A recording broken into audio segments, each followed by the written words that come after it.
Si, comme moi, vous avez été gâté par le Père Noël, que celui-ci vous a envoyé de beaux cadeaux, bon, de préférence un télescope, hein, sinon cette vidéo n'aurait pas grand intérêt, qu'y a-t-il de plus frustrant que de sortir son télescope pour la première fois et de rien pouvoir faire?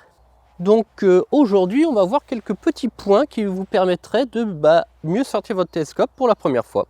Bien entendu, ces petites astuces dépendent en fait de votre matériel et de beaucoup de paramètres, mais elles peuvent constituer déjà une petite base pour vous permettre de mieux sortir votre matériel pour la première fois.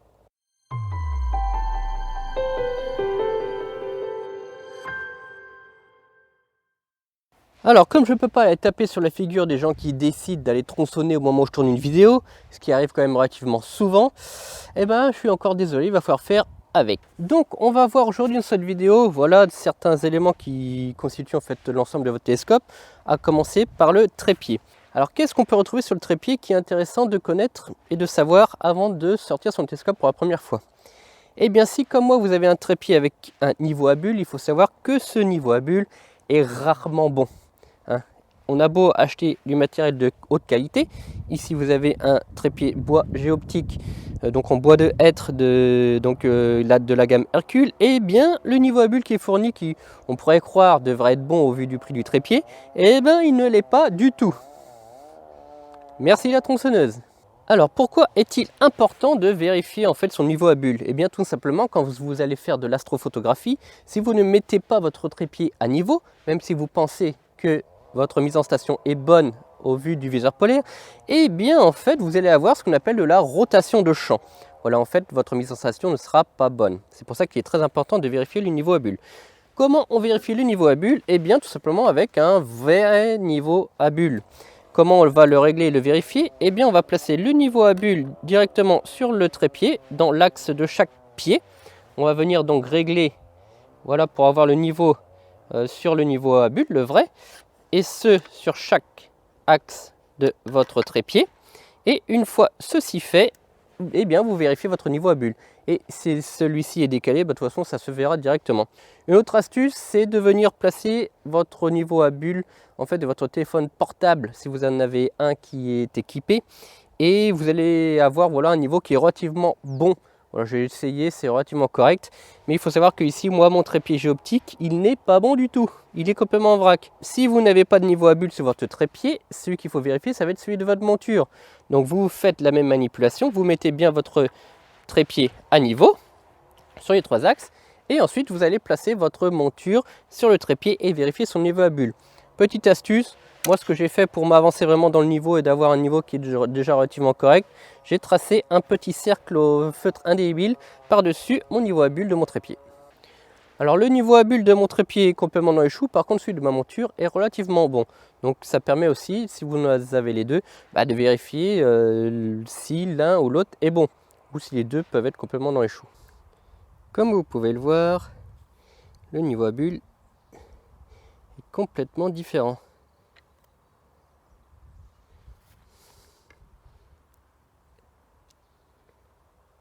Alors, voici la fameuse CM110, je ne sais pas s'il est nécessaire encore de la présenter, bien que j'ai changé tout mon matériel de A à Z, que ce soit le tube, la monture, le trépied, la caméra, tout ça, ça a été changé, donc c'est pour ça que je dis que j'étais très gâté avec le Père Noël, et je l'en remercie beaucoup. Donc ici, on a un setup, voilà, avec la monture CM70 classique, pas la version G, trépied en bois Hercule, donc de chez Géoptique, super trépied. Mais je reviendrai en détail sur tout ce matériel là un petit peu plus tard, pièce par pièce, voilà, sur des vidéos indépendantes. Donc comme vous avez pu le voir, le niveau à bulles entre la monture et le trépied n'est pas bon. Les deux pourraient être mauvais, mais là il s'avère que celui de la monture est bon, donc ça c'est un très bon point. Voilà, comme ça je fais toujours le niveau avec le niveau à bulles de la monture, ce qui m'évite tous les problèmes. Et qu'est-ce qu'on peut voir un petit peu, voilà, qu'est-ce qu'il faut appréhender sur cette monture? Eh bien déjà on va avoir toute l'électronique, c'est une monture qui a beaucoup d'électronique embarquée. On va avoir des ports USB, on va avoir des ports d'alimentation, et on va avoir aussi donc les ports ST4 et la télécommande. Ce qui est important, il ne faut pas aller dans le vague sans savoir si tout fonctionne, parce que le jour où vous allez monter le matériel, vous allez vous rendre compte qu'il y a un truc qui ne va pas, et ce sera trop tard, vous aurez bousillé votre première soirée. Donc la première règle, je dirais même la règle d'or, c'est de monter votre matériel à tête reposée en journée, voilà, dans votre salon, au chaud, tranquillement. Et de faire toutes les étapes les unes après les autres. Si vous ne connaissez pas l'astronomie, que vous n'avez jamais monté, aidez-vous donc de la notice, des vidéos YouTube. On est là pour ça. Si vous avez du nouveau matériel et que vous vous lancez dans l'astronomie, c'est peut-être le moment de vous inscrire dans un club d'astronomie. Ils seront capables vraiment de vous aider.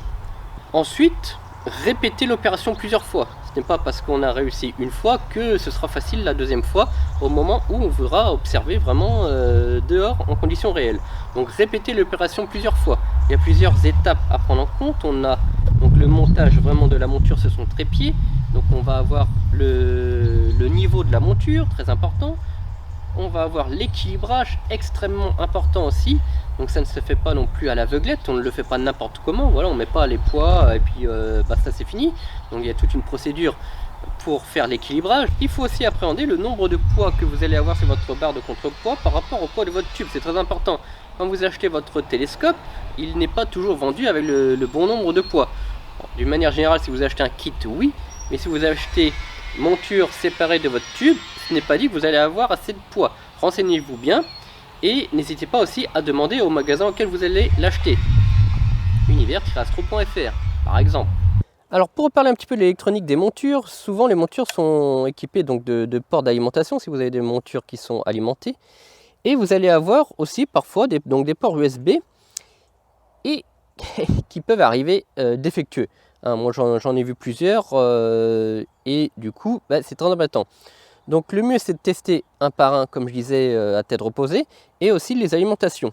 Donc référez-vous à la documentation de votre monture pour essayer de vérifier si tout marche. Vous pouvez brancher n'importe quoi dessus, voilà, même une lampe si vous avez de quoi connecter une lampe sur les petits ports comme ça. Ça permet vraiment de vérifier si les ports fonctionnent. Entre autres sur celle-ci quand je l'ai reçue, les deux ports qui sont là, ils ne marchaient pas. Alors l'erreur venait juste derrière, en fait le connecteur n'était pas connecté, il manquait 1 mm. Voilà, d'ailleurs c'est ce qui m'a un petit peu donné la puce à l'oreille pour faire cette vidéo. Vérifiez tout bien avant le jour J où il fera beau et vous pourrez enfin sortir votre matériel.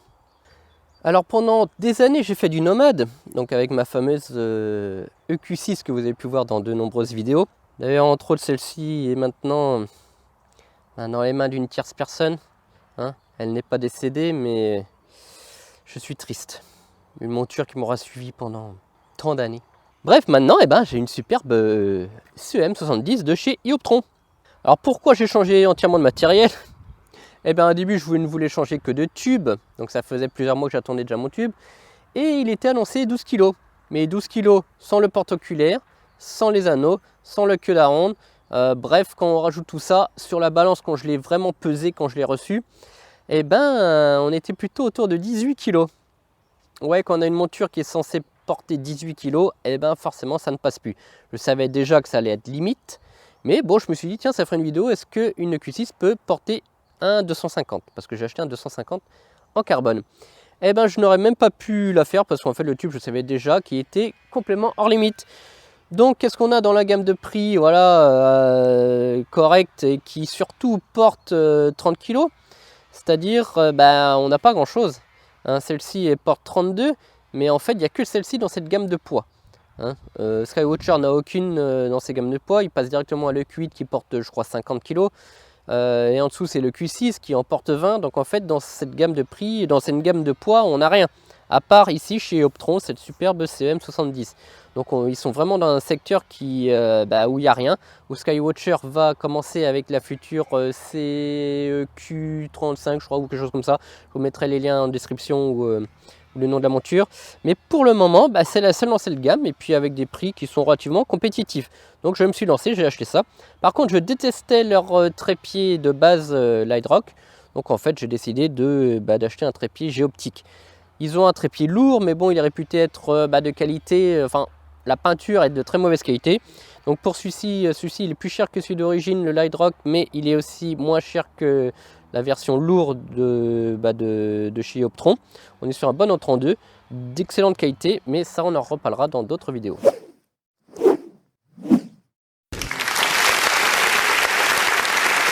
Je vous présente l'Orion AG10.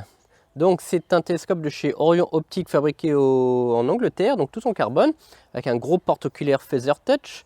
Et donc c'est un Newton de base F4 avec un correcteur réducteur donc type Wine qui diminue le rapport FD à F3.8.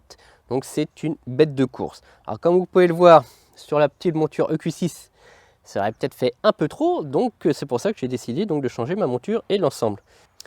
Mais là, on y reviendra dans d'autres vidéos. Quand vous allez recevoir votre nouveau matériel, il y aura peut-être plein de choses à régler. Entre autres ici, moi j'ai installé donc le robot focus. J'ai installé aussi donc, est-ce qu'on va le voir sur le côté ici, j'ai installé donc un hub Pegasus Astro. Et toutes ces petites affaires, eh bien, on aime bien que ça fonctionne dès le début. Donc je le répète, encore une fois, la règle d'or, c'est de déjà tout monter et de tout brancher donc avant la première sortie. Brancher, installer les drivers et tester vraiment en dynamique, mais dans le salon par exemple. Ce sera vachement plus simple que de le faire pour la toute première fois dehors lors de votre première sortie.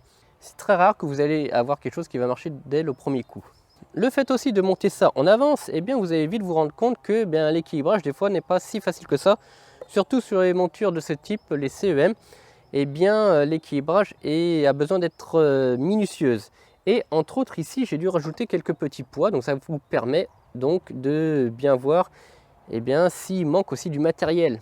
Parce qu'on a beau essayer de tout penser tout le temps, et même les revendeurs des fois ils ne peuvent pas appréhender certaines choses, et bien ici moi je me suis retrouvé embêté, je ne pouvais pas faire l'équilibrage de ce tube sans pouvoir mettre du poids ici, donc j'ai dû racheter quelques petits poids. Donc, et là encore, il n'y a rien de plus frustrant que d'avoir enfin une nuit claire, de sortir le matériel et de se rendre compte que rien que l'équilibrage ça va pas, et on aurait tendance à vouloir l'essayer quand même, mais je le déconseille, ça vous flingue la monture.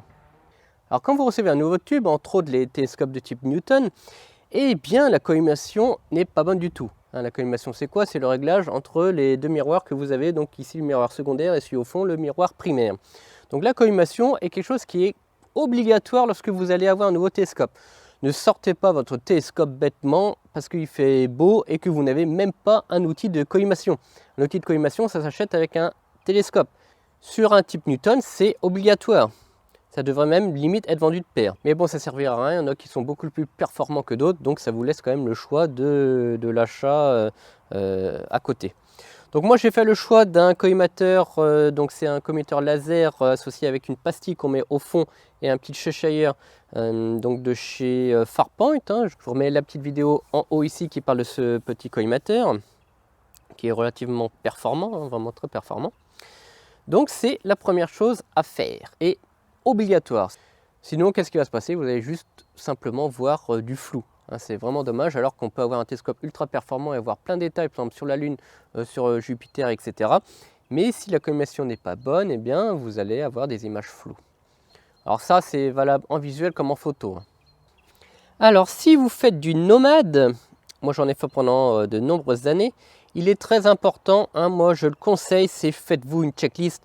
Moi j'en ai eu pendant des années, entre autres sur le matériel à ne pas oublier et aussi sur comment installer son matériel. Au bout d'un moment vous allez voir, vous n'en aurez plus besoin, mais ça vous évite vraiment de vous prendre la tête sur des petits détails.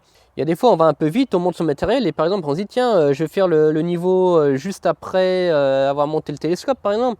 Mais en fait dans le truc vous oubliez, et c'est dommage. Alors que si vous l'avez marqué dans l'ordre, voilà, sur votre feuille de papier, vous allez passer devant, vous cochez à case, c'est bon, j'ai fait, et vous êtes sûr que votre matériel est bien installé. Et ça vous évite vraiment après d'avoir des guidages ou des dérives ou de la rotation de champ, alors que vous avez juste oublié de faire le niveau. C'est juste con, mais bon, ça fonctionne, ça fonctionne.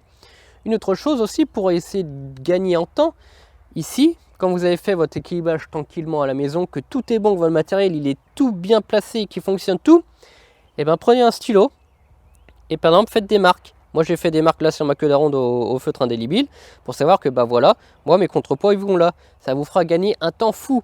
Et ça, pareil sur votre queue d'aronde. Moi je l'ai fait aussi, crayon ici, queue d'aronde. Voilà, il faut que je mette mon télescope à tel niveau de la queue d'aronde.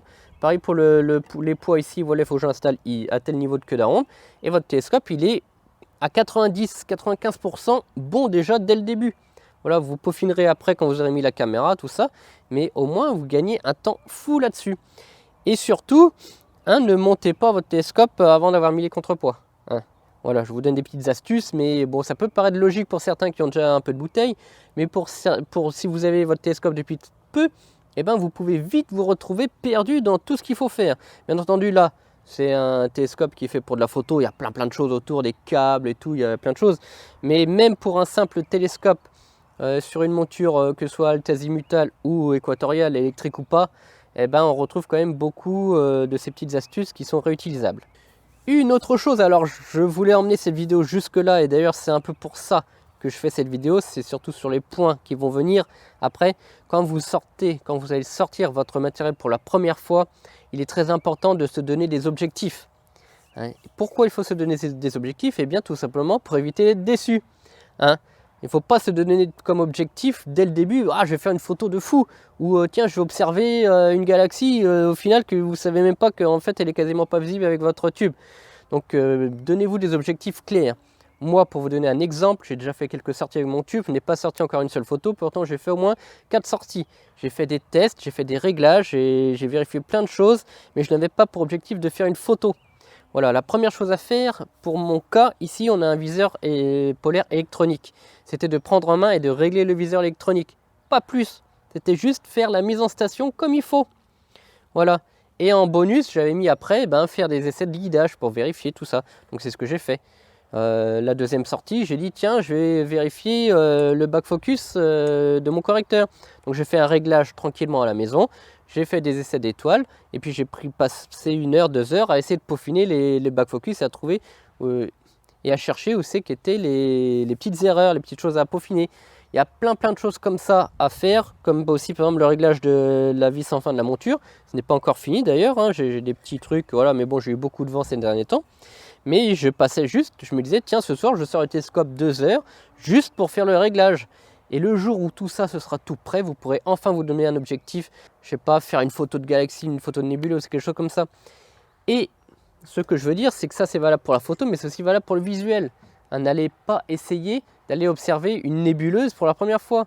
Déjà, parce que si vous n'avez jamais observé, vous ne saurez pas que vous êtes dessus peut-être ou pas, parce qu'en fait on ne sait pas à quoi s'attendre. Le mieux c'est de viser des cibles faciles, la Lune, Jupiter, les planètes, voilà, des choses comme ça, ou la galaxie Andromède, quelque chose qui est très visible, la nébuleuse d'Orion en ce moment. Voilà, essayez de vous donner des objectifs vraiment par soirée. Et une fois que cet objectif est atteint, vous pouvez déborder un peu, mais au moins vous savez que vous avez réussi cet objectif, vous ne serez pas déçu de votre soirée. C'est très important parce que vous allez être vite déçu les premières fois que vous allez sortir votre télescope. Donc ça c'est vraiment très important à mon sens. Et pour ceux qui font de l'astrophotographie vraiment comme moi à 100%, pensez à bien installer tous vos drivers s'il vous plaît. Parce que moi par exemple sur ma caméra Moravian, j'ai driver 64 bits et driver 32 bits. En plus voilà, là il y a le viseur polaire qui peut se mettre en conflit avec certaines caméras ZWO d'après ce que j'ai cru comprendre. Il y a plein de choses, plein de paramètres à prendre en compte déjà, autre que l'informatique, alors que l'informatique on peut le régler déjà en amont sur l'ordinateur en branchant le matériel. Donc c'est vraiment dommage de ne pas venir brancher tout ça tranquillement. Donc, et puis un truc bête, comme moi je l'ai dit, vérifiez vos ports d'alimentation, vérifiez vos ports USB, que la monture répond bien à la raquette. Voilà, c'est des choses qui sont peut-être bêtes, mais en fait on a beau avoir du matériel neuf, des fois il y a des choses qui ne vont pas. Comme les 2 ports d'alimentation, je m'en suis rendu compte vraiment avant d'avoir fait mes premières sorties. Donc je savais que je ne devais pas les utiliser, donc pour faire mes premières sorties, je ne les ai pas utilisés. J'ai cherché qu'après en démontant pour voir d'où c'est que ça venait, donc j'ai réglé le problème. Mais parfois on tombe sur des péripéties qu'on peut régler quand même vachement en amont et qui nous évitent de se prendre la tête et d'être bien frustrés lors de nos premières sorties. Alors voilà, j'espère que cette petite vidéo vous aura plu et vous servira à l'avenir. Je ne parle pas encore du matériel que j'ai là parce qu'on va vraiment en parler beaucoup plus en détail dans de futures vidéos. D'ailleurs, j'attends de faire mes vraies premières sorties photos pour présenter une photo que j'aurais fait avec ce tube pour directement intégrer à la vidéo. Et on va reparler aussi de la monture, des réglages, de l'e-polar. Maintenant que j'ai du nouveau matériel, il y a de quoi faire quelques bonnes petites vidéos sur ce nouveau matériel.